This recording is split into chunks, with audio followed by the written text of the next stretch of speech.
ईश्वर से साझेदारी, हर दृष्टि से नफ़े का सौदा। लेखक पंडित श्रीराम शर्मा आचार्य जी। अध्याय 2। ईश्वर को पाना है तो हम उसकी मर्जी पर चलें। छाया को पकड़ने के लिए दौड़ने वाले के पल्ले केवल थकान और खींच ही पड़ती है। इसके विपरीत प्रकाश की ओर मुंह करके चलने वाले को सहज ही ये लाभ मिलता है कि छाया उसके पीछे पीछे चलने लगे। छाया की ओर भागने वाले का फोटो खींचने पर उसका चेहरा काला होता है, किंतु प्रकाश की ओर चलने वाले का छाया चित्र प्रकाश से भरा पूरा, स्वच्छ और स्पष्ट दिखाई पड़ता है। ईश्वर प्रकाश है और काया छाया, वासना, तृष्णा और अहंता का सम्मिश्रण माया कहलाता है। उन्हें पूरा करने के लिए मनुष्य का पुरुषार्थ कम पड़ता है। उपार्जन की एक सीमा है, किंतु तृष्णा असीम है। महत्वाकांक्षाओं का कहीं अंत नहीं।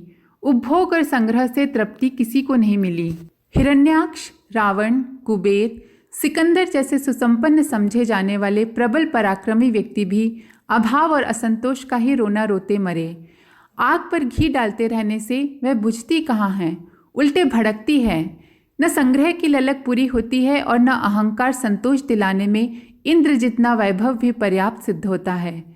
तृप्ति और शांति मृग तृष्णा में भटकते रहने पर भी कहाँ मिलती है। ये छाया के पीछे दौड़ना हुआ। इस भगदड़ में मिलता तो कुछ नहीं। जीवन के बहुमूल्य क्षण खोते, अशांति के गर्त में गिरते और नष्ट होते चले जाते हैं। आतुरता अवांछनीयता का मार्ग पकड़ती है। फलतः पापों और अपयश की गठरी और अधिक बोझिल होती चली जाती है। यही है लोक प्रवाह, जिसमें कूड़े करकट की तरह लोग किसी अनिश्चित दिशा में निरुद्देश्य बहते चले जाते हैं। रोते कलपते जिंदगी के दिन गुजारने वाले, मरते समय अपनी मूर्खता पर भारी पश्चाताप करने वाले प्रायः इसी मनःस्थिति के होते हैं। मायाग्रस्त, भव बंधनों से जकड़े हुए, अज्ञान के अंधकार में भटकने वाले प्राणी प्रायः यही भूल करते हैं। उन्हें माया के ही सपने दिखते हैं। ये कोई सुझाता ही नहीं कि यह मृग मरीचिका भी है। इससे असंतोष और अपयश के अतिरिक्त और कुछ मिलने वाला नहीं है। बुद्धिमत्ता इसी में है कि मनुष्य प्रकाश की ओर चले, ज्योति का अवलंबन ग्रहण करे। ईश्वर के सानिध्य में ही आलोकवान जीवन जीने का आनंद तथा प्रकाश स्तंभ की तरह भटकाव में असंख्यों को बचाने का श्रेय लाभ इस दूरदर्शिता को अपनाने वाले प्राप्त करते हैं। ईश्वर की साझेदारी जिस जीवन में बन पड़ेगी, उसमें घाटा पड़ने की कोई संभावना नहीं है। यही शांति और प्रगति का सुनिश्चित मार्ग है। पूजा करना, मंशा पूरी कराना, ये बात प्रलोभन भर है, तथ्यपूर्ण नहीं। ईश्वर को हमें अपनी मर्जी पर चलाने में तभी सफलता मिल सकती है जब हम पहले उसकी मर्जी पर चलना सीखें। प्रलोभन और प्रशंसा की कीमत पर भगवान जैसी दिव्य चेतना को फुसलाकर अपना उल्लू सीधा करने में न आज तक किसी को सफलता मिली है और न भविष्य में किसी को मिलेगी। यदि इतनी छोटी प्रक्रिया में ईश्वरीय अनुग्रह प्राप्त करना संभव रहा होता तो मंदिरों के पुजारी, तंत्र मंत्र में उलझने वाले देव व्यवसायी अब तक करोड़पति बन गए होते। उनमें दरिद्र और विपन्न एक भी दिखाई नहीं पड़ता। ईश्वर प्राप्ति के लिए ऐसा दृष्टिकोण एवं क्रियाकलाप अपनाना पड़ता है जिसे प्रभु समर्पित जीवन कहा जा सके। जीवन लक्ष्य को प्राप्त करने के लिए आत्मिक प्रगति का मार्ग अपनाना पड़ता है, और वह यह है कि हम प्रभु से प्रेरणा की याचना करें और उसके संकेतों पर चलने का साहस करें। उपासना का मर्म और उद्देश्य यही है कि मनुष्य अपने लक्ष्य को, इष्ट को समझे और उसे प्राप्त करने के लिए प्रयास करे। उपासना कोई क्रिया कृत्य नहीं है, उसे जादू नहीं समझना चाहिए। आत्म परिष्कार और आत्म विकास का तत्व दर्शन ही अध्यात्म है। उपासना उसी मार्ग पर जीवन प्रक्रिया को धकेलने वाली एक शास्त्रानुमोदित और अनुभव प्रतिपादित पद्धति है। इतना समझने पर प्रकाश की ओर चल सकना बन पड़ता है। जो ऐसा साहस जुटाते हैं उन्हें निश्चित रूप से ईश्वर मिलता है। अपने को ईश्वर के हाथ बेच देने वाला व्यक्ति ही ईश्वर को खरीद सकने में समर्थ होता है। ईश्वर के संकेतों पर चलने वाले में ही इतनी सामर्थ्य उत्पन्न होती है कि ईश्वर को अपने संकेतों पर चला सके। लालच की पूर्ति के लिए ईश्वर को फुसलाने वाली विडंबनाएं लोग रचते तो हैं, पर उनमें किसी का भी सफल होना असंभव है। ज्ञान का देवता अज्ञानियों की लिप्सा पूरी करने के लिए निमित्त बनना स्वीकार कर लेगा, ऐसी आशा करना दुराशा के अतिरिक्त और कुछ नहीं है। हम ईश्वर की मर्जी पर चलें, उसी की प्रेरणाओं के अनुरूप अपना दृष्टिकोण बदलें और क्रियाकलाप का अभिनव निर्धारण करें। उत्कृष्टता और आदर्शवादिता का समन्वय ही हमारे अंतःकरण में ईश्वर का अवतरण समझा जा सकता है। पवित्रता और उदारता के दो शब्दों में ही उपासना और साधना का सारा रहस्य छिपा हुआ है।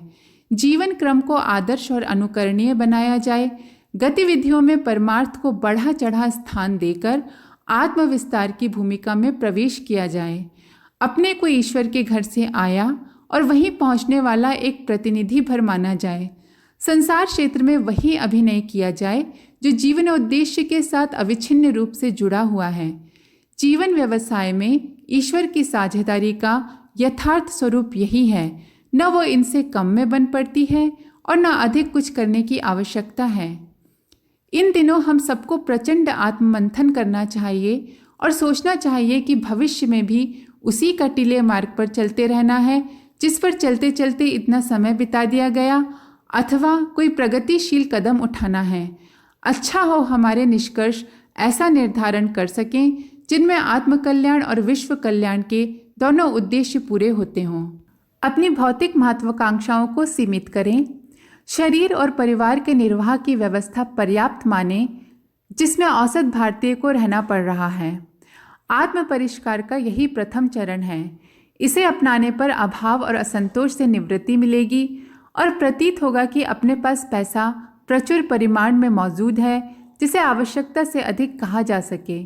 दूसरा चरण यह है कि जीवन वरदान के साथ जन्मजात रूप से जुड़ी हुई विभूतियों का, उपार्जित संपदाओं का कहने लायक भाग ईश्वरीय प्रयोजनों की पूर्ति के लिए प्रस्तुत किया जाए। सही लेखा जोखा लिया जा सके तो प्रतीत होगा कि अपने पास श्रम, बुद्धि, प्रतिभा एवं साधनों की इतनी मात्रा मौजूद है जिससे न केवल संतोषपूर्वक निर्वाह हो सकता है, वरन उसका एक बड़ा भाग ईश्वर की प्रेरणा को पूरा करने के लिए भी दिया जा सकता है। कामना घटाई और भावना बढ़ाई जानी चाहिए। उपभोग की ललक छूटे और उपयोग का विवेक जागे तो समझना चाहिए जीवन व्यवसाय में ईश्वर की साझेदारी का प्रयत्न चल पड़ा। सुदामा चावल की पोटली बगल में दबाए थे और भगवान से कुछ प्राप्त करने पहुंचे थे। भगवान ने उन्हें बताया कि वे देते तो हैं पर लेने वालों की पात्रता भी परखते हैं। पोटली के चावल न दिए जा सकें तो अनुदारता दिव्य अनुग्रह को धारण कैसे करेगी। सुदामा को चावल देने पड़े, इसके उपरांत ही भगवान के अनुदानों को वे पा सके। हमें पहली दृष्टि अपने पोटली के चावलों पर डालनी होगी। बीज गलता और वृक्ष रूप में परिणत होता है, यही सनातन रीति है। अपने को आदर्शों के लिए चलाना शुरू करें तो उसका प्रतिफल हमें कल्प वृक्ष बनने का अवसर प्रदान करेगा। फेफड़ों में भरी पिछली सांस को बाहर निकालने पर ही नई प्राणवायु का प्रवेश शरीर में होता है। मल त्याग करने के उपरांत जब पेट खाली होता है तभी भूख लगती है और नया भोजन खाया जाता है। पेट या फेफड़ों को खाली न किया जाए तो न ताजी हवा मिलेगी और न नया रक्त उत्पन्न करने वाले आहार का ही लाभ उठाया जा सकेगा। पूंजी लगाने पर व्यवसाय होता है, थैली खर्चने पर थैला मिलता है। कृपणता से बढ़कर आत्मिक प्रगति में और कोई व्यवधान है ही नहीं। संकीर्ण स्वार्थपरता अपनाकर मनुष्य सांसारिक जीवन में तिरस्कृत होता है। ऐसे लोग किसी का स्नेह, सद्भाव एवं सहयोग अर्जित नहीं कर सकते। आध्यात्मिक जीवन का तो आधार ही उदारता है। उदारता के मूल्य पर ही सांसारिक जीवन में सहयोग खरीदा जाता है। ईश्वर के साथ आदान प्रदान आरंभ करने का श्री गणेश ही सेवा धर्म अपनाकर किया जाता है। कर का मन का फेरते रहने वाले यदि मन का नहीं फेरते तो उनको जब साधना का अभीष्ट परिणाम उपलब्ध नहीं होता है।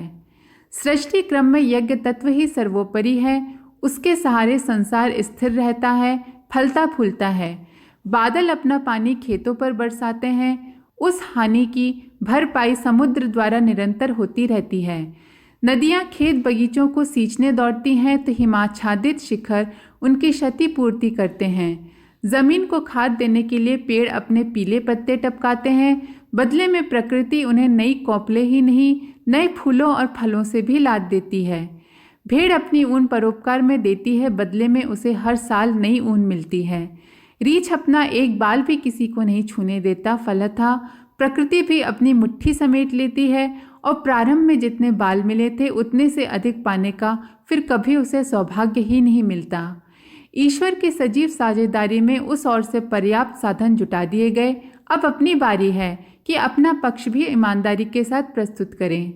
मनुष्य जीवन का एकमात्र उद्देश्य इस विश्व उद्यान को सुविकसित और सुसंस्कृत बनाने में ईश्वर का हाथ बटाना है।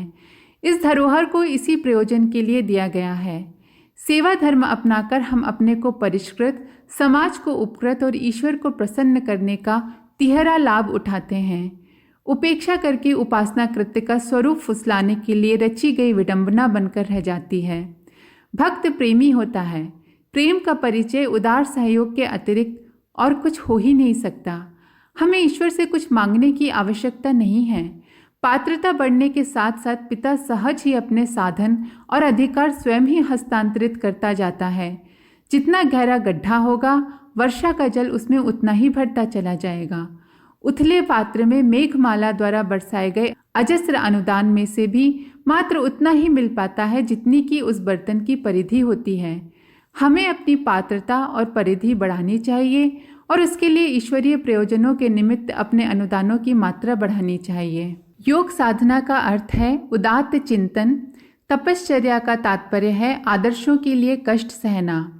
आत्मिक प्रगति की लंबी यात्रा इन्हीं दो चरणों को क्रमिक गति से उठाते चलने पर संपन्न होती है।